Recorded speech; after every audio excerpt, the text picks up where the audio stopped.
There's a lot of hate against foreigner drivers. Why? Because you want me to use questions? They're just a dumb truck driver. Hey, but you got to remember, I'm in the industry. You're not. Yeah, there were a lot. Everybody hated me there. So Not everybody. No, Just a few. It was who came to you and was like, "Oh, this guy lost the stack," and then yeah. So I'll tell you a story too. Yeah. Anyway, so he's like, "You lost the stack," and I was like, "Stack what?"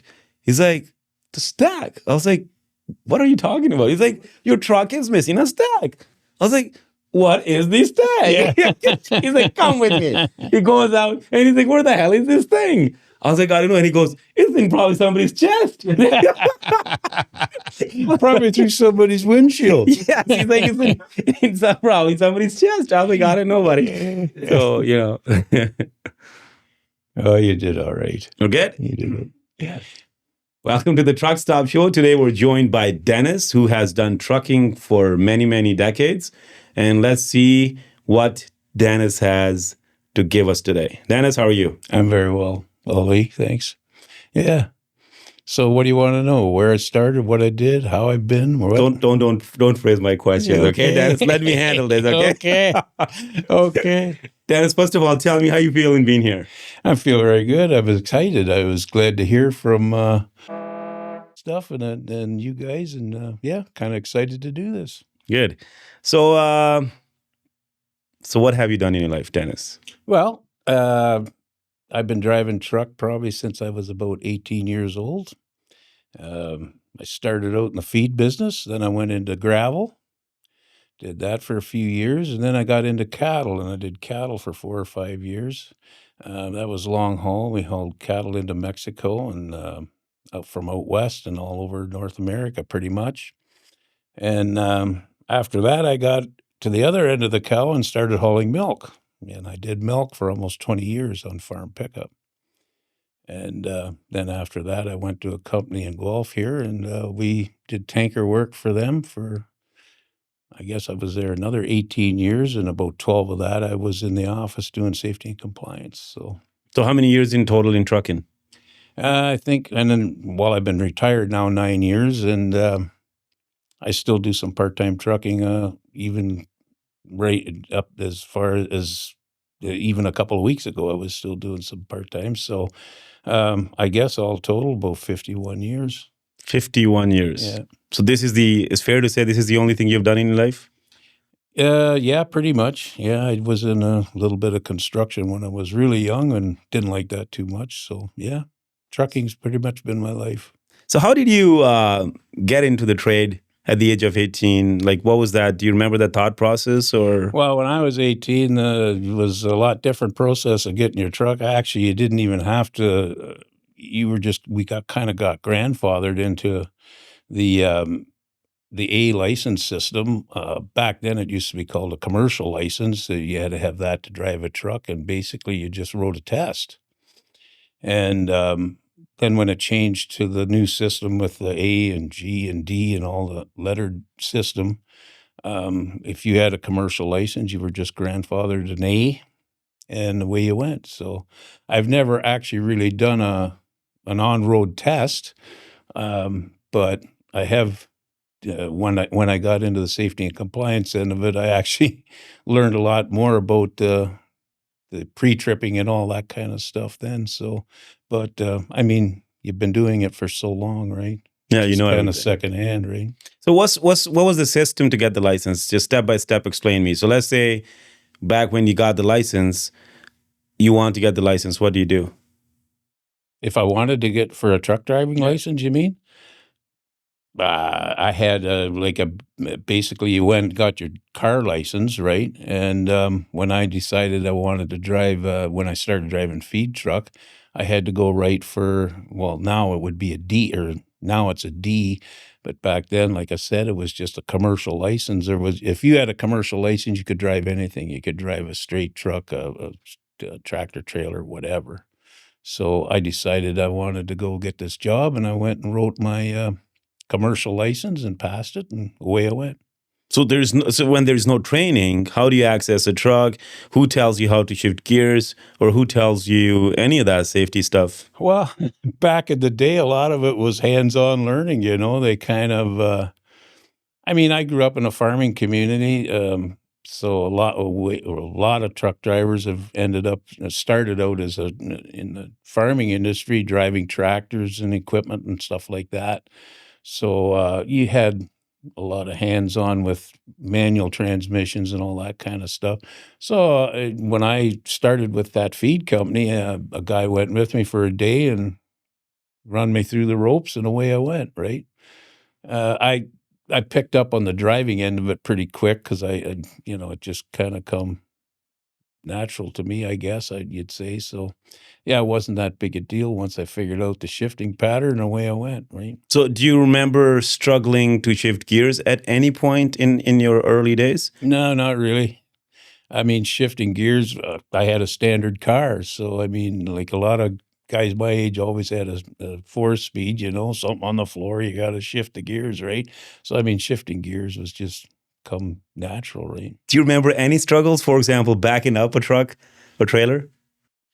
No, I really don't remember ever having a hard time backing up equipment or anything. The reason I ask this is because you're not formally trained. I know.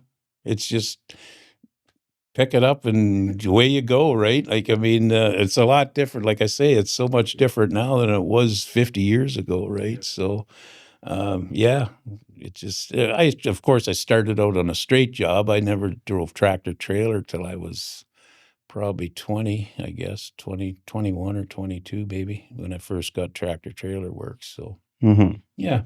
So so once again, do you remember that thought process when, let's say, you're sitting in your house and you're like, maybe I should get the license, or somebody talked you into this, or like, do you remember that exact conversation? Nah, nobody really talked me into it. Had some friends that worked at that company that I started with, and they said, "Oh, you should come over. We need some drivers." And yeah, that might not be a bad idea. So I give it a spin to win. Did you have any other career options? No, So never thought of becoming a police officer? Or... No, actually, when I was in high school, I took a business course. So trucking wasn't really on my mind then, but yeah, I mean, I always enjoyed driving, and I always enjoyed, like I said, working on farms and stuff, driving tractor and stuff. I always enjoyed driving equipment. So, yeah, once I got into it, and, like everybody tells you, it grows on you, and it does. I mean, once it gets in your blood, it's hard to get rid of, right? Even today. It is true. And Dennis, are you satisfied with what you did? Yeah, very satisfied. The trucking industry has been very good to me for my family and everything. We had some tough years when the family was growing up and you're not home a lot and stuff. I never did a lot of long haul once I got married. When my kids were very young, I was hauling milk, so that was all local work and home every day, right, type thing. So that was pretty good. And then when I left that company, I got into the longer haul stuff and with the company here in Guelph, and it was gone 1 or 2 days or nights a week type thing. I was home quite a bit, but so yeah, overall it worked out for me. And it doesn't always work out for everybody, but for me it did. And my wife was good, and she worked with it, and we dealt with it, and we did what we had to do, and that was that, right? And you, how long you been married? 47 years, I believe. Yeah. Going on 48, I think it is. In truckers, maintaining the marriage is not an easy thing, right? There's the numbers are pretty bad. You have to work together on it, that's for sure. Yeah. Yeah. Did you have anybody in your family in trucking before? No, not really. Not nobody. No, I still don't have anybody really in my family that's into trucking. What about your kids? Nah, they're not going to be truck drivers. My one son, well, actually, my one son works for a company in Elmira, and he's in the parts room for their trucking company. And my other son, he's into robotics. So, if they wanted to become a truck driver, would you let them? Uh, yeah, I mean, yeah, I'd let them drive. If they decided they wanted to go drive truck, I'd want to see that they picked a good company, a reputable company, and you got to work with your family. So if they wanted to jump into long haul right now, I wouldn't suggest it because they got young family, right? So, but yeah, local work or something like that. I mean, trucking can be a good living if you work hard at it and keep your nose clean, kind of thing. Even today? Even today, yeah. Do you consume social media at all, Tennis? Do you watch y- TikTok, Instagram, Yeah, Facebook? yeah. So, there's a lot of negativity about trucking, right? A lot of negativity. Yeah. So, like, for example, if you're watching truck stuff on social media, by the time you're done, you probably think these guys are out there to kill you, Yeah. right? Yeah, it's not easy anymore, that's for sure. It's not an easy profession to do, for sure. Takes a Right. special breed to do it. Yeah. Yeah. So, Dennis, what do you think? Is trucking getting better nowadays? Like the modern trucking with all the IT and technology and all that stuff, is it getting better? Uh, Getting safer? the trucking end of it, like, as far as trucks go, and it's getting better for sure. Uh, it's not getting better as far as dealing with the elements out there. Explain that to me. Vehicle traffic, so much vehicle traffic anymore. It's heavier and heavier all the time. That's always a problem to deal with. Speed is a big problem. Everybody's in a hurry. Nobody slows down anymore, and it just creates a lot of problems. So all that combined with you trying to drive a truck down the road doesn't make it any easier. And that end of it is getting harder all the time. But as far as the safety of the trucks and that go, like trucks are, I mean, they're a lot better trucks now than they were 20 years ago or 30 years ago. That's for sure. The safety equipment and stuff on them is way better. What about the drivers? The drivers, there's a lot of criticism on drivers about their habits and stuff like that because of the newer technology that is in trucks. Yeah, I think you had to concentrate a lot more on driving uh, years ago because, I mean, the trucks weren't as automated as they are now, right? So there's just everything you had to be more aware of what you were doing at all times, Now, I mean, with automatic trucks and everything like that, and safety bells going off and all over the place when you cross a lane and all this kind of stuff. Like, I mean, it makes you uh, you don't concentrate as much as what you used to have to concentrate on, and I think that's kind of an issue, along with electronic equipment that's easy to play with while you're driving and stuff. You see that all the time. I mean, even now, I driving down the road, I mean, you see how many people you see drive by. I think out of 10 people, 9 of them are on their phone, right? So, what about the truck drivers? I mean, do they have more responsibility now to behave better, or and like you just said, technology is making the machine, like the trucks, better, right? Right. But then at the same time, you just mentioned that the technology is the problem where we are getting more relaxed drivers, right? I think so. So So things are better or things are worse in terms of the truck drivers? Ah, I don't know. It's hard to say. Like, I mean, there's good and bad in everything, Like, there's good truck drivers and there's bad truck drivers, and I mean that's been forever. I think you tend to maybe get more inattentive truck drivers now because of the stuff that's available that and it makes the job a little easier going. I mean, I just what I do now, the part-time job I do now, I just got it from an old 209 Pete day cab, standard transmission that they got rid of, and now I'm in a Volvo, an older Volvo, but it's an automatic and stuff. Well, I never had an automatic. I mean, never drove an. I have driven automatics, but not full time type thing. And I'm just so much just like even when I drive that thing, you're just so much more relaxed. I mean, you put it in gear and you drive. It's like driving your car kind of thing, So you're not aware of shifting gears, and you're not aware of your RPMs and all that kind of stuff, which kept you more involved in the truck itself. Now you just throw it in gear and you go, right? So is automatic truck better? Or so let's say you were getting a job and somebody offers you an automatic truck. Let's say like you're a young guy back, right? Would you prefer an automatic truck or a manual truck? Well, right away, soon. I mean, I know how it was back in the day when I was in safety and compliance, and we started getting automatic trucks. A lot of the senior drivers, I don't want to drive I'm a standard. I got to drive a standard. But after they got into an automatic, a few weeks later, they said, "I wished I'd have had this 10 years ago." So yeah, they are nice. They are. It's the way to go for sure. I mean. I think it's a lot easier on the driver as far as mentally and everything else. So yeah, it's the way to go. Right. So you think so? What do you have to say to the people? They're like, "Oh, I don't want to drive an automatic truck. This is I don't want to use the phrase, but they use many phrases for this. It's like you're weak if you drive an automatic truck." Yeah.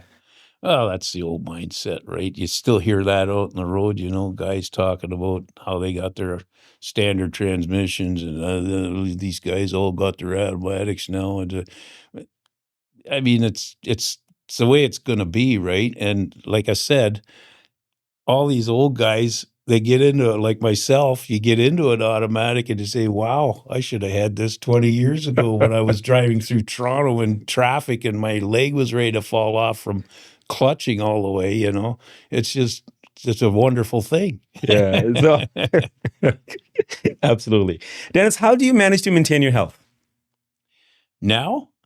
Just as a whole, so in my understanding, there's a crisis out there for truck drivers to be in good health. Like not many truck drivers are in good health, and there's many reasons for this. How do you see that? Well, yeah, I mean, it is let's face it, you're sitting, number one, like, how do they say that? The sitting is the new smoking kind of thing. You don't get exercise, you're not moving and stuff. Yeah, you got to stop. You got to walk around a little bit.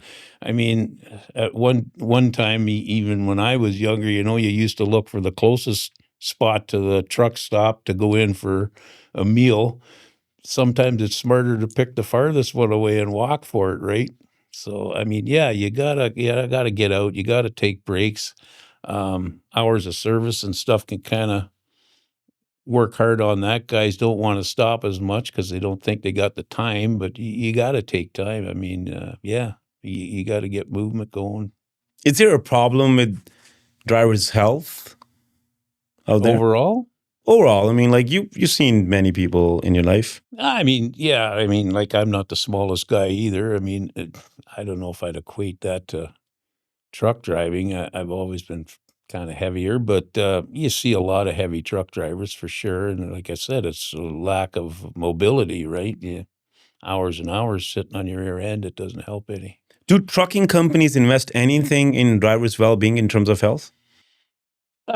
There's a lot of companies out there probably have fitness centers right in their, in their offices and stuff where truck drivers can do things like that if they want to. I don't know how many of them would use it, but I think there's a lot of companies now are more concerned about the fitness of their drivers and trying to keep them healthier. What about the education? Is there any education being done, or they just want the miles? I don't know that. I couldn't tell you. Everybody, you don't have to have a special course to know whether you're eating right or not. Most people know that, right? And what about the mental health? Mentally, yeah, and I said earlier, like the stress of driving anymore, traffic and speed and weather and all kinds of border crossings and all that kind of stuff sure adds to a lot of stress for sure. So, do you think trucking companies should invest in the mental health aspect of the drivers as well? They should always make them aware of what's going on. Keeping keeping drivers up to date on what's going on in the industry is one way of relieving a little stress, so that they're aware of stuff that's going on out there and how to deal with it. Not giving them any kind of monthly meetings and stuff like that to keep them in the loop of how things are changing in the industry is kind of the way to go. I think would help a lot with. I know with younger drivers just getting into it, like it can be pretty stressful, all the stuff you have to know anymore, right? Like paperwork and the whole 9 yards, right? Right. And Dennis, so you have been safety manager too. So let's change your hat. How was that experience? Well, I got into the safety end of it for the company I drove for. I was there, I think I was driving for them about 7 years, and then an opportunity come up. The safety manager they had was quitting or moving on, and my boss asked me if I'd be interested in the job. I've known this guy for all my life, and he's known me, and he thought, well, you'd probably be a good guy for that. So I'd give it a spin to win. It was kind of tough coming off the road, but even while I was safety guy, we still used to do some driving because we'd get busy and stuff. So I wasn't totally out of it, but it was a big transition at the start. And once I got into it, I kind of really enjoyed it. Actually, it was a big job. I mean, hiring and firing and training and permitting and licensing trucks and buying trucks and everything else. So it was a big job. The safety manager is mean. Yeah, it's not an easy job. Like you're sometimes you're everybody's friend and sometimes you're nobody's friend, right? So how do you handle that? Like, so you're a driver yourself, and now you have to be mean to the drivers. I wasn't. I don't think I was mean to drivers. I tried not to be mean. One of my favorite things when somebody screwed up or something and they had to come in and talk, one of my favorite things, they'd come into the office and sit down, and the first thing I'd say to them is, so, Ali, what the hell were you thinking out there? And then I'd just sit back and let them explain what they did. And by the time they were done talking, they pretty much knew what they did and how stupid it was. And I didn't really have to say much, let them explain it themselves, and it kind of all worked out, I had a lot of respect for my drivers, and I respected my drivers, and you had to, if you want to keep drivers, you can't be harping on them all the time, but you got to be still firm enough that they know what's going on, right? Or where you stand. So Dennis, explain this to us for the viewers that what is a safety manager? What role does the safety manager play in any trucking company? Well, the training and safety, all your aspects of the training part of it. At our company that I work for, I did all the training as far as TDG and the WMIS and everything that goes with training. Manifesting, we did waste products, so we did a lot of manifesting, a lot of paperwork and stuff. Our training end of it was probably a week long, office and on-road stuff, and we thought we did a pretty good job at it, and we didn't try to push the guys too hard at the start. We tried to weed them into it a little bit, running here, getting trailers and this and that. And yeah, the training end of it is big. If you want the driver to work for your company and do the job you want them to do, you have to train them to do it. You can't just expect that they're going to do it. And if you don't work through that, they're only as good as you're trained, right? So Dennis, what role the modern day trucking school, can they make you a good driver? Oh, I don't think the school itself can make you a good driver. They can teach you the safety end of it and get your license and all. I think it still comes down to the company that you work for that's going to make you a good driver. You're only in the school for so long. How can they train you to be a good driver? They can train you the routine and everything you have to go through to get your license and become a driver and everything else. But as far as making you a good driver, I think that falls on the company, right? So there's a big criticism on schools about how they are sometimes are called licensing mills and stuff, like they're just getting people the license and not training them. And I mean, you said you consume social media, right? It's crazy the kind of stuff you hear, and then and then at the same time, you look at the trucking companies that do not even have the safety culture in many cases, right? And then when there's a big mishap, now everybody's pointing fingers towards where did this guy get the license, So I mean, so you were explaining it to me that the more responsibility is on the company to maintain their driver in terms of safety, right? I think so.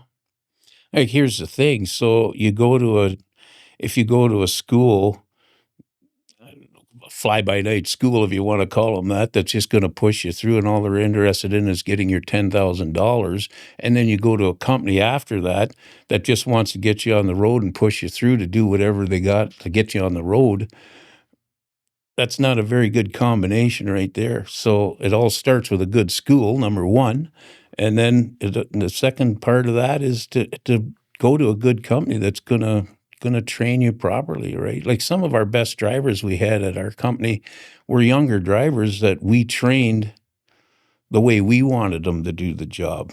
And they didn't have a lot of bad habits when they already got there. So, like, as in some senior drivers, they say you can't teach an old dog new tricks, and that's pretty close to it, Like, it's hard to train guys to change, right? But when you can train them the way you want to train them, that makes good drivers. And how does a bad company look like? Trucking company look like?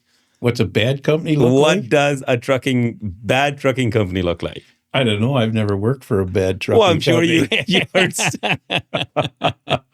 I'm sure you can put this in perspective and make people understand. So let me rephrase the question. Which trucking company a truck driver should not work for? Well,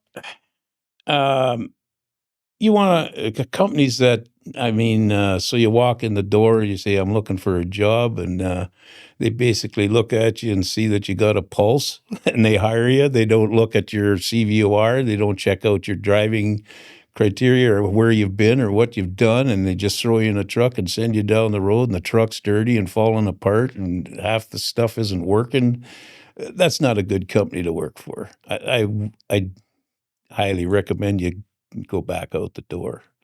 But ones that want to sit you down and walk you through stuff and show you the ropes and show you the yard, show you their trucks. And, you're there for a few days before you even get in a truck, maybe. Those are the ones that care, right? Right. And this is probably the most controversial thing out there right now is the immigration into Canada and newcomers getting into trucking. So how do you see that? Hey, there's good and bad truck drivers in any group. I don't care what color you are. There's good truckers and there's bad truck drivers. Our company, we had good guys and we had bad guys. And it depends what they're looking for, right? Like, I used to have guys come in and when we were hiring or looking for drivers, and a guy would come in, and one of the first things I'd say to him is, so what are you looking for, Ali? What do you want to do? What kind of work you want to do? Well, I'd kind of like to start at 7 in the morning and be done 5 in the afternoon and home Fridays. And, oh, I said, well, I didn't realize you were coming in for my job. And that was one of my things I always said to them. And then, so it's, depending what they want to do, right? You try, if they say, well, I'd like little medium range stuff. I don't want to do long haul, but I don't mind being gone overnight once in a while. You try and work with them on that, right? And that's the kind of the jobs you try and give them. It doesn't always work, but that's what you kind of try and look for. Well, there's a term called foreign drivers.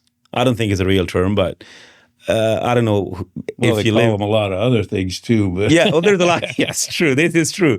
No, but the point is, accidents happen, on the road. Sometimes because of the drivers. Sometimes, not all the time, right? Sometimes because of the drivers. And when there's an accident, and we all have cameras nowadays, and if somebody's sitting there shooting, right, and they're like, oh, look at this guy. He comes from this community, and this community is this and that, and like it just goes on and on and It on, does. right? So now the question is, I mean, first of all, why are newcomers getting into trucking? What do you think? I don't know. Like, I mean, it's something I guess anybody can do. I mean, not everybody can be a rocket scientist, but pretty much anybody can drive a vehicle. I guess maybe that's one of the reasons. I'm not saying it's an easy job or an easy profession, but it's something with some training everybody could do, I guess. If you're coming from another country and you come here and it's not easy to become a teacher or a profession like that, or a mechanic, or a whatever, electrician or whatever. It's a lot easier for you to become a truck driver than it is to become an electrician, right? The training is way less, number one. And I guess that's one of the reasons. I don't know. But it is a good living. I mean, you can make a good living at it. So money is part of this. I think so. But do you think, is it fair to just have little amount of training and become a truck driver? No, it's not fair. I mean, that's what I said. I mean, you gotta, like I said, these schools, and we've all seen the on the media about schools that are pushing guys through just basically to make the money on training, and they don't care whether they can actually drive a truck or not. I'll tell you a little story, if I can. We had a guy come into my office one time. We were hiring drivers, and he come in, and he was a Somalian, okay? And he was driving to he had been running Vancouver. And he had been doing that for 6 months. And I says, oh, okay. Well, he says, yeah, let's go out and do a drive test, and we'll go from there. So we went out, and he did his pre-trip thing around the truck. And then the trailer was over here, and the truck was over here. And I says, so go over and hook up to that trailer over there. The guy got in the truck, and he drove her over to out and went to back up to hook up to the trailer. And he's backing up, and I'm standing outside, and like he's missing the pin by like 3 feet, okay? Like he's off to the side by 3 feet. And I let him come back, and and the fifth wheel rode up on the apron of the trailer, and the pin totally missed the fifth wheel. And I let him keep backing up, and he was about a foot from back in the back of the bunk into the trailer, and I yelled and stuff. He stopped. And he got out of the truck. He says, what's wrong? What's wrong? I said, well, what's wrong with this picture? What do you, look what's going on here? And he looked around the truck and didn't have a clue what was going on. Now, you think that guy was properly trained? So I said to him, I says, you missed the pin by like 3 feet. You're not even close. Like if I wouldn't have stopped you, we'd have had a dented bunk and a dented tanker. And I says, like, do you not know how to pin up a truck? He says, I've never pinned one up. And this guy was running Vancouver for 6 months.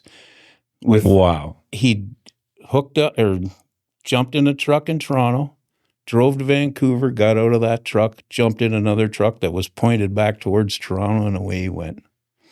And I said, well, how did you get your license? He says, that's one of the only times I ever pinned up to a trailer, because when you do your test, you drop the trailer, you pull ahead 3 feet, and then you back straight up again.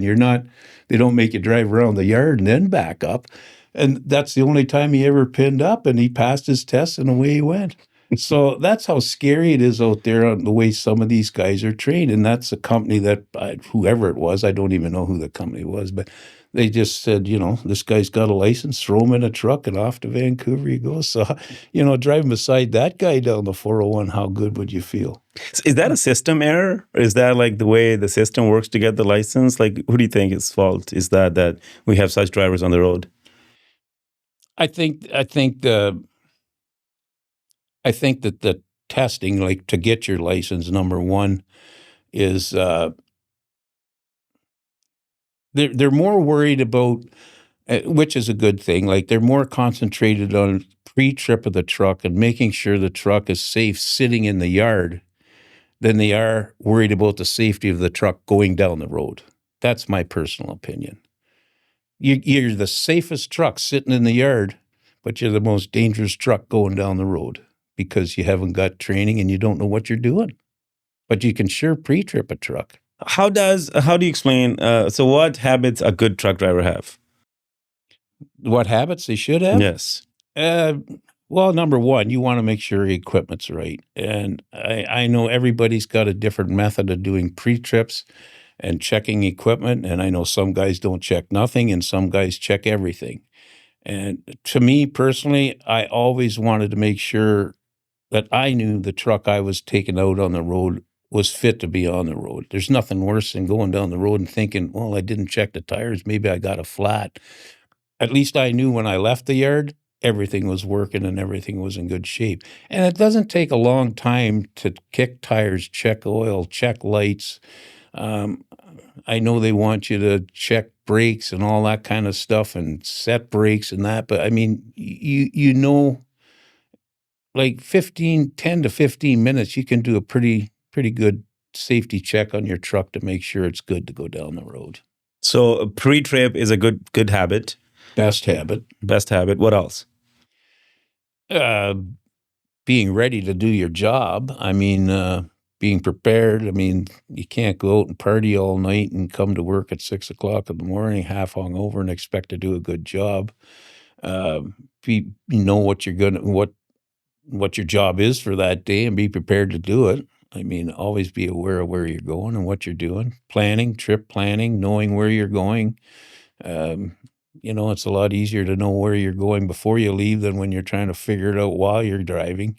That's another one of the safety issues, looking at maps and Google Maps and everything else, trying to figure out, you know, if you kind of have a half idea where you're going to begin with, makes that a lot easier. Stuff like that. So, Dennis, when you were driving, do you have any story where you were lost and couldn't find you? Because you probably ran on paper maps, right? Yeah, a lot of times we ran on paper maps. Yeah, Atlas. Everybody had an Atlas back in the day.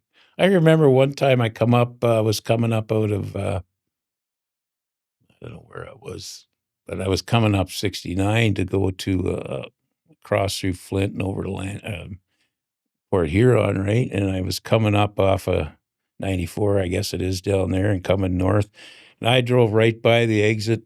And next thing you know, I was pulling into Grand Rapids. And that was like an hour north of where I wanted to get off to go east, right? And I think that's and it was funny because I had a guy along in the truck, actually was the boss's brother, was along in the truck, and he was in the bunk sleeping. And I went all the way to Grand Rapids before I realized missed my turn. And I got turned around and got back on 69 East. And this guy come out of the bunk and he says, "How are we doing?" I says, "Pretty good. We're just about at Lansing." "Lansing? I thought we would have been at the border by now." He says, "Well, we kind of had a detour." But yeah, that's about one of the only times I ever remember really screwing up and it was just just missing a sign, right? And just driving on, and it was one of those nights where you just didn't really be thinking about anything and just driving along, having fun on your run, right? And the next thing you know, what the heck, there's a scale here. Well, there's no scale on 69. And then the next thing I see a sign for Grand Rapids. I says, oh no. But anyway, other than that, I never really had issues. I mean, you pulled over a few times and had a look at that. Back in the day, we used to call the customer and find out how to get in there if you weren't sure, right? But I guess that's pretty easy to do now with cell phones and stuff too. But then we had to pretty much stop and look for a phone booth to make that call. So if you were lost, you would phone the customer to find out how to get to you? Yeah, a lot of times the lost part wasn't really you weren't lost, but you were going to a customer and you didn't really know how to get in there, like say Pittsburgh or something like that, and you'd stop at a rest area and make a call and say, "What's the best way to get in here?" And that usually helped out a lot rather than getting in downtown Pittsburgh where you shouldn't be. I actually did that one time too. I got kind of hung up down there, but I actually had a cop bring me back out of town. He showed me the best way out, so that was kind of good. Dennis, what's something that happened to you on the road and you still think of that today, thinking, I wish that didn't happen to me? I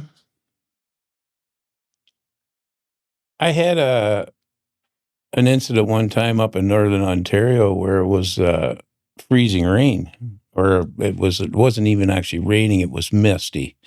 And it was this time of year, like November or whatever. And it was freezing, and I didn't really realize it. You couldn't really tell. And I met a truck, and I had a cab over Freightliner at the time. And the truck went by, and the next thing you know, my mirror was gone, and my side windshield or window was smashed out, and all the glass come flying in the truck. And I thought, wow. Like, I knew the guy was close, but I didn't think he was that close. Anyway, I got up the road a little bit and pulled over where I could pull over to clean the glass off me and stuff.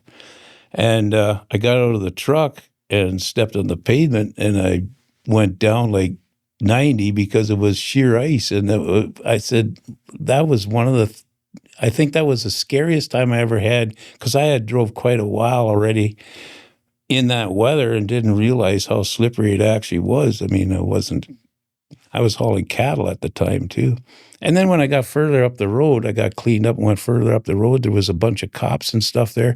And there was a big van trailer stopped on the side of the road, and the whole side of his trailer was ripped out from front to back with about 6 inches wide open. And what it was a log truck, had a log sticking out the side of his trailer, and he ripped the side of the van wide open, and that's the same truck that took my mirror off. And I told the cops, I said, well, I'm at that same truck because my mirror's gone, and so is my side windshield. And so that was pretty scary. I wished I would have never had to go through that ever Were you hurt? again. No, I wasn't hurt. I was just might have had to change my shorts after that, but it was okay. And what, as a safety manager, what's the worst thing you've dealt with in terms of road incidents? Or something that still makes you unhappy or mad? Just guys ignoring,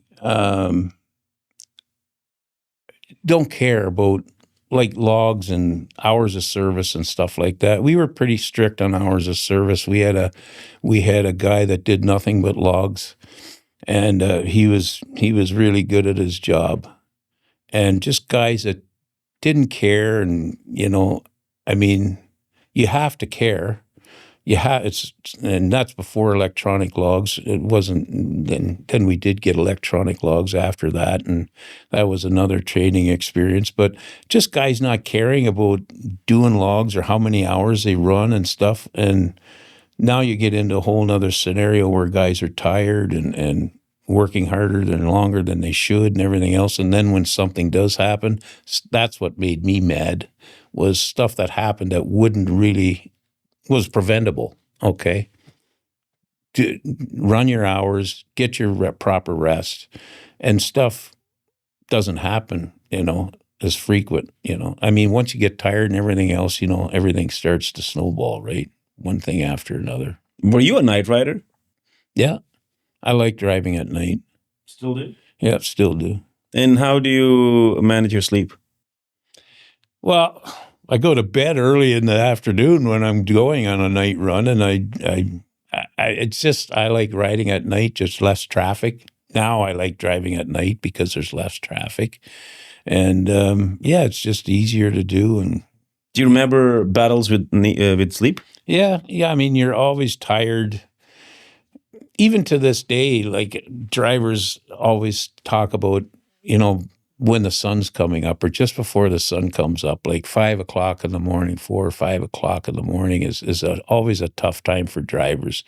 Once the sun's up, you're kind of rejuvenated and away you go, but it's just that time from black to light where you just, you're sitting there and you're dozing, you can get dozy and stuff. And that's a scary thing because, you can drive 30 seconds and not really see what went on. And in 30 seconds, you can drive a almost a kilometer, right? So yeah, when you get to that point, you got to pull over, take a walk, do something, right? Did you have any tricks to keep yourself awake? Just open windows, Personal. open windows, let some air in, fresh air, like get some air moving. You never and stuff. dumped a bottle of water in your head? No, I never did that. You know, Screamed? I crank the music up and open the windows. Not screamed yourself? No. People do things. People poke themselves with something. I know. No, I mean, if you're that darn tired that you got to start mutilating yourself to stay awake, I think you should pull over and have a nap. Right. Yes. It's actually, humans tend to overestimate themselves, right? So they say, oh, I can do this. And then they just do stuff that they're not supposed to. And sometimes it's not pleasant, right? Oh, I know. It's pretty easy to drive tired and take a while before you actually realize I got to pull over, But how long? You might drive a half an hour, being kind of dozy before you come to that realization, I got to stop, right? And that's a scary time. Dennis, I've never met somebody who's driven in Mexico. Have you? Yes, I have. In Mexico? Yeah. So you haven't done switches or anything? No, I hauled cattle. When I hauled cattle, we used to take cattle right into Mexico. Like how far in? Well, not far, like 10 miles maybe to a stockyards. That was it. But that was 10 miles enough. Tell me about it. A whole new story. Tell me about it. It's just, you really got to pay attention in Mexico because, people are all over the place and walking and riding bikes and donkeys and everything else all over the place. You got to really pay attention in Mexico because, and you wouldn't want to hurt anybody in Mexico or you might be there for a while, right? This is going back 30 years, right? So I haven't been there in a long, long time, but back in the day, it was an interesting job, yeah. How long you did that for? I think I did that for about 5 years. And then how long does it take to get to Mexico from GTA? Well, like in the cattle business, we had to unload in Oklahoma to rest the cattle. So these are all dairy cattle that were going down into Mexico. So a lot of them are heifers that are about to calf. So you had to stop and rest and feed and water them and stuff. So the whole process was, you had to stop at the border at the U.S. and they all come off at a station and their ear tags were all checked to make sure all the cattle were the right cattle and all this stuff on the paperwork. Then in Oklahoma, you had to do the same thing. And then the next day you'd reload them and you'd go to Laredo. We went to Laredo all the time. And that's another day of unloading the cattle on the U.S. side and going through all the ear tag stuff, and then the same thing on the Mexican side, and then you'd unload and had to get washed out and back. So it ended up, it was like it's a week-long ordeal, right? Like we'd leave on a Friday, and we'd unload on a Tuesday, and then we'd be back usually on the Thursday or Friday. I actually didn't know that if you haul cattle, you have to do all this stuff. Well, especially international like that, there's a lot of paperwork and stuff. Who's responsible to offload them? Coming out of Alberta, like with stockers and stuff in the fall, you see a lot of cattle coming out of there for restocking here in Ontario and all over. But it's not. They still get off for feed and water and stuff. And you're responsible for that? Yeah, there's places where you're. There was Thunder Bay was one of the main places we used to stop, and it was a facility especially for that. You can't just do it like... No, you just don't let them out in the field somewhere. That's exactly what I'm saying. Like then you might be missing a few. It's a facility that has pens and all that kind of stuff. So, yeah, and there's lots of times we used to come back and... you had to. If you run out of hours, you could only at that time you could only have cattle on for 48 hours without feed and water. So sometimes we'd almost try and get back with that. You could almost back in the day you could come out of Alberta and run back into Ontario in 40 hours. So that would give you 8 hours of sleep between Alberta and Ontario. That wasn't wasting a whole lot of time, but. That's what we used to do back in the day. You can't get away with that anymore, thank goodness. Dennis, tell me one thing that bothers you a lot about trucking industry as a whole. Something that you would wish to change. Uh, speed. Speed what? The speed of everybody out there. Like, not only, I mean, the trucks are pretty much covered anymore. That's not a big issue with the trucks, but the general public, like, I mean, so you're driving down a road that's in, say, rural country. You're driving down a road that's 80 or 90 kilometers, and people are doing 110. And so you as a truck driver, they think you're always holding up the traffic, and it makes it dangerous situations because people are passing and trying to get by trucks and everything. Nobody obeys the speed limit anymore. I mean, that's my biggest craw in driving anymore. And I guess the older you get, the more you realize that life isn't quite, you don't have to rush that much. The younger you are, the more you have to rush, and you start work at 7, you get out of bed at 1:45. Well, maybe you should have got out of bed at 6:30 and take your time and get to work and make sure you're going to get to work. But, just stuff like that. And the more the traffic goes faster, everything happens faster. Accidents happen.